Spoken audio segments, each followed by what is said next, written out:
কেমন আছো বোন? আলহামদুলিল্লাহ ভালো আছি। আপনি কেমন আছেন আপা? আছি। আল্লাহ যেভাবে রাখছে। দেশ দেশটা মনটা দেশেই পড়ে থাকে। আর যে কষ্ট তোমরা পাচ্ছ এটা তো আমার মানে এটা সহ্য করা যায় না।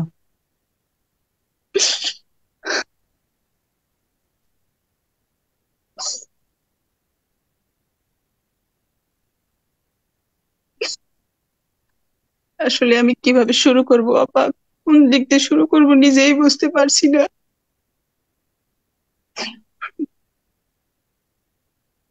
আমার স্বামীকে যেভাবে মারছে আপা, কোনোদিন আশা করিনি আর কল্পনাও করিনি তার জীবনটা এভাবে দিতে হবে। কি অপরাধ ছিল তার, কি অন্যায় ছিল তার। তার ছোট ছোট তিনটে বাচ্চা, বাবা হারা দুনিয়াটা বড়ই কঠিন। যেমন স্বামী হারা দুনিয়াও কঠিন। আপনি তো স্বজন হারিয়েছেন, আপনি জানেন সন্তান হারানো কত কষ্ট, প্রিয়জন হারানো কত কষ্ট। এই পৃথিবীটা আমার কাছে, আমার সন্তানের কাছে পুরো অন্ধকার। একা জীবন অনেক কষ্টের। যে আমার সংসারের, আমার পরিবারের প্রিয় মানুষ ছিল, তাকে আমরা হারিয়েছি। আমি আমি বলতে আমার খুব কষ্ট হয়। আমি নিজেকে কন্ট্রোল করতে পারি না আপা। আজ আমি আমার সন্তানের বাবা, এক সময় আমি মা। আমি কখনো আগে ঘর থেকে বের হতাম না, এখন আমি রাস্তায় পুরুষের সাথে ধাক্কা খাই, আমি বাইরে যাই, আমাকে বাজার করতে হয়, আমাকে সব কিছু করতে হয়। আমি আমার কপালে ছিল, আমি আপনি বলবো না কবিনি। ধৈর্য ধরেন, সবর করেন। এটা ওদের তো শহীদ মৃত্যু। আর আজকের বিচার হবে না, সেই দায় মুক্তি দেয়। কি করে দায় মুক্তি দেয়?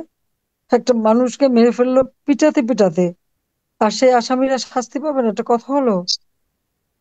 এটা কোন দেশ? কি করছে সে কি জানি না আমি। আপনার আপা বাচ্চারা আমার কোথায়? বাচ্চাদের দেখি, বাচ্চাদের আনেন।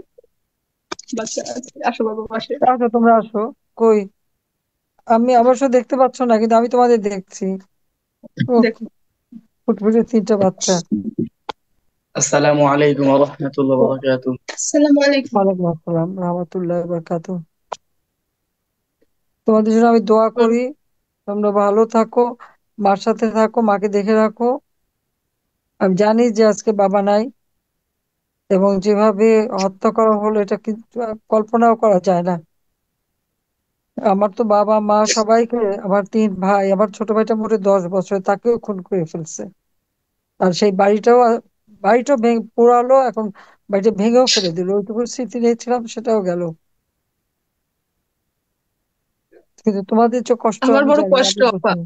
হ্যাঁ, তোমাদের কষ্ট আমি আমরা বড় বুঝি। হতভাগা, হতভাগা নারী, যে নারী তার স্বামীর মৃত্যুর সময় কাছে থাকতে পারলো না, জানতে পারলো না একটু তখন কেমন কষ্টে মৃত্যুবরণ হয়েছে। পানিও হয়তো বা তার কপালে জুটি নেই আপা। কত না, কষ্টের মৃত্যুর যন্ত্রণা।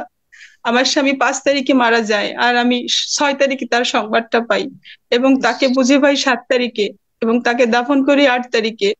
4টা দিন তাকে এভাবেই রাখা হয়। আর আমার খুবই কষ্ট আপা। আমি আপনার আমার ভিতরের কষ্টগুলো জানাতে চাই। আমি এই হ্যাঁ সাগরের বলো। মনে মাঝখানেই পড়ে আছি আপা। আমার একটা ঘর নাই, আমি যে কোথায় দাঁড়াবো তিনটে বাচ্চাকে নিয়ে। সবার হয়তো বা যাও থাকার একটা স্থান আছে, কিন্তু আমার হাজবেন্ড কিছুই করে রেখে যায়নি, আমার একটা দোতলা ঘরও করে দিয়ে যায়নি আমাকে। আমি ভাসমান অবস্থায় আছি বোন। আমার না হোক আল্লাহ, আমার যদি কোনো বিপদ আপদ দেয়, আমার সন্তানগুলো কোথায় দাঁড়াবে, কার কাছে যাবে? সেই ব্যবস্থা সে করে যায়নি, করার আগেই তার আল্লাহ দিয়ে গেল তাকে দুনিয়া থেকে।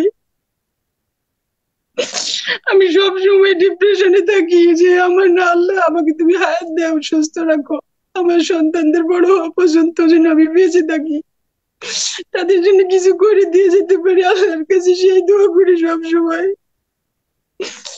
আমার একটা আবদার থাকবে আপনার কাছে, হ্যাঁ বলো। আমার সন্তানদের জন্য আপনি কিছু করবেন, আমার একটা থাকার জায়গার ব্যবস্থা করে দিবেন। আমার ইনশাল্লাহ, কিছুই করে অবশ্যই সে যায়নি আমার জন্য। আমি করবো। ইনশাল্লাহ আমি করবো, অবশ্যই করবো। আমি আসবো, আমি করবো। আমার কারণ বাচ্চারা আমি কাঁদে, আমি তো আমার দেখছি। আমাদের স্বপ্ন পূরণ হলো না। বাবার স্বপ্ন সেটাই। ছিল মেয়েটাকে ডাক্তারি বানাবে, বড় অফিসার বানাবে, ছেলেকে স্বপ্নই থেকে গেল। আমার ছোট মেয়েটা তো বাবাকে ভুলেই গেছে, সে বিভৎস চেহারা দেখে বলে, আম্মু আমার আব্বুর ছবি আমার সামনে আনবা না, বাবাকে দেখলেই ভয় পায়। যে মেয়ে ছিল তার প্রিয়, বাবা ছিল তার প্রিয়, এখন সে বাবাকে দেখলেই বাবার ছবিটাই মনে করতে চায় না, এমন এমন ভাবে তাকে মারছে আপা।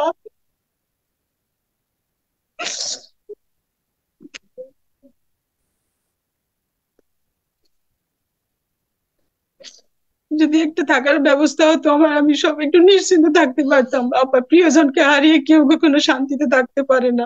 সারা জীবন এই কষ্টের জ্ঞানে আমাকে টানতে হবে যতদিন আমি বেঁচে থাকবো। আমি গতকাল রাত্রি আবার রাত 2টা পর্যন্ত আমি সজাগ, আমার দু চোখে ঘুম আসে না। তুমি ধৈর্য ধরো বোন, মনে জোর রাখো। আমি সহ্য করতে পারি ছেলে না কি আপা পড়ে? আমার। ছেলে কোন ক্লাসে পড়ে? তোমার ছেলে কোন ক্লাসে পড়ে?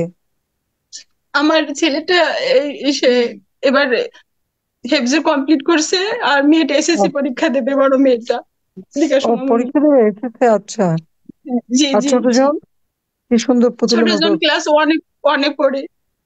ছোট আচ্ছা। মেয়েটা কান্না করে বলে যে, আম্মু তুমি এখন গোস্ত কেন ছোট করো, মাছ কেন ছোট করো, আমার আব্বুই তো ভালো ছিল, আমার আব্বুকে আমি কবে দেখবো, কবে কথা হবে, আমি এখন কাকে আব্বু বলে ডাকবো, আর আব্বুকে কি বলে ডাকবো?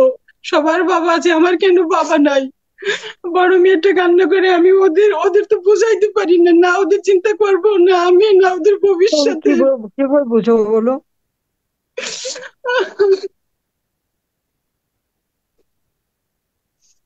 কি সর্বনাশ করে দিল, কত মানুষের জীবনে সর্বনাশ করে দিল। কেন এরকম করলো আমি জানি না। আমার ইচ্ছে করে এভাবে সন্তানদের মানুষকে মুখের দিকে মারলো? তাকালে আমি আমি সহ্য করতে পারি না আপা। না না, তুমি সবর করো, ধৈর্য ধরো। এত সুন্দর বাচ্চা তোমার, ওরাই ওরাই একদিন উঠে দাঁড়াবে, ওরা লেখাপড়া শিখে বড় হবে।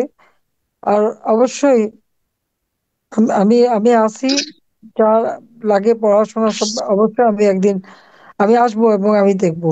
ওরা তো আমারও মেরে ফেলতে চাইছিল কোনো মতে, কেন আল্লাহ কিভাবে বাঁচালো, বারবারই তো বাঁচায় দিচ্ছে।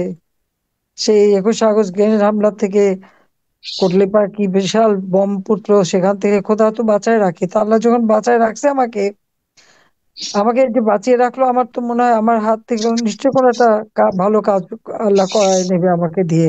সেই জন্য আল্লাহ আমাদেরকে বাঁচালো। কাজে ইনশাল্লাহ আমি আমি দোয়া তোমাদের জন্য করি যা আপনি যা যেখানে লাগবে থাকেন দেখবো। ভালো থাকেন, সব সময় আপনার জন্য আমার না, আমি দোয়া আছি থাকবে। আছি বাবা, সবসময় তোমাদের জন্য চিন্তা করি। এই জন্য আমি আমাদের পার্টির লোক বলছিলাম তোমাদের সাথে যোগাযোগ করতে, কে কোথায় আছে একটু খোঁজ নিতে। আমি তো বুঝি, কারণ আমরা তো এরকম সেই 75 সালে যখন সব হারালাম, দুই বোন আমরা, সেই এতিম এসি হয়ে গেলাম, না ঘর না বাড়ি না নিজের দেশ। আবার এখন সবকিছু ভেঙে গুড়িয়ে শেষ। এমনকি আমার স্বামীর বাসাটা সেটাও ভেঙে দিছে, রানা বাসাটা সেটাও লুট করে নিয়ে গেছে, আগুন দিয়ে সব পোড়ানো, এবং ইট টিটও খুলে নিয়ে চলে গেছে। তোমাদের মতো আমাদেরও কোনো থাকার জায়গা নেই, কিচ্ছু নাই। তারপরেও মানুষের যে কষ্ট, সেই কষ্টটাই আমি দেখি। আমাদের দিন তো চলে যায়, কিন্তু এই যে তোমাদেরকে এইভাবে একটা মানুষকে পিঠে মারা কি সোজা কথা? এরা কি অমানুষ? এদের মধ্যে মনুষ্যত্ব বোধ নাই? ওটাকে আল্লাহ এমন এদের ভাবে বিচার মারছে, করবে, আল্লাহ দাঁত এদের গুলো, বিচার করবে। মুখটা পুরো এই বিকৃত করে ফেলেছে, দাঁত উঠে ফেলেছে, আবার দেখা যায় না। আমার মেয়ে, ছোট মেয়েটা তো বাবাকে দেখতেই ভয় পায়, বলে কি ছবিটা সরাও মামা, নেই আমি দেখতে চাই না। না না না, আমি সব ছবি দেখছি তো, আমি লাস্টটা দেখছি, এটা প্রতিবাদও করছি। আমি তো এনকোয়ারি কমিটিও করে দিয়েছিলাম। আমি জজ সাহেবরে দিয়ে কমিটি করছিলাম যে যাদের মারছে এগুলি তো ইনকোয়ারি করা হোক। সে তো কাজ করতে দেয়নি। যে এখন যে ক্ষমতা আছে ইউনূস তো এই ইনকোয়ারি করতে দেয়নি, বন্ধ করে দিচ্ছে এবং তাদেরকে মাফ করে দিচ্ছে, দায় মুক্তি দিয়ে দিচ্ছে, এদের বিচার হবে না। এটার কথা হলো নাকি? এই দায় মুক্তি সে দেয় কে? সে কিভাবে? সে তো জোর করে ক্ষমতা দখল করছে, সে অস্ত্র দিয়ে অর্থ দিয়ে ক্ষমতা দখল করে বসে এদেরকে সব মাফ করে দেয়। তাকে যে এই পুলিশ মারে মানুষ মারে তাকে ক্ষমতা আনছে, এটাই তাতেই সে খুশি। কাজে এদের আর বিচার করবে না। কিন্তু বিচার হবে, আমি তোমাদের বললাম, আল্লাহ ইচ্ছে বিচার হবে। আমার বাবা মা ভাই বোনদের যারা হত্যা করছে তাদেরও দায় মুক্তি দিছিল। কিন্তু আমি দেশে ফিরে এসে আইন করে তাদের বিচার করছি। ইনশাল্লাহ এই হত্যারও বিচার আমি করব।